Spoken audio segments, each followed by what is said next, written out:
Од музика до храна и море од азиски лица. Овој настан може да се најде насекаде во Азија. Но Азиско-американското експо е на помалку од 50 км источно од Лос Анџелес. Десетици илјади лица, претежно од кинеската диаспора, се овде. Джинџер и Джулиан Тан се од Малезија. Ова прави новата година да ја почувствуваме многу побава. Прославата не е како во Кина, но супер е атмосферата.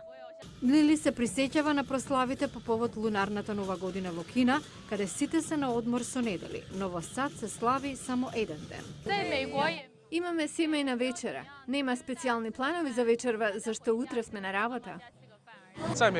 Во САД ние славиме новата година на западната култура, а не лунарната нова година. Азиско-американското експо започна да се организира пред 33 години како начин за поврзување со локалната заедница. Но се претвори во настан за потрошувачите, место каде може да се најдат нови продукти од Кина и од Тајван.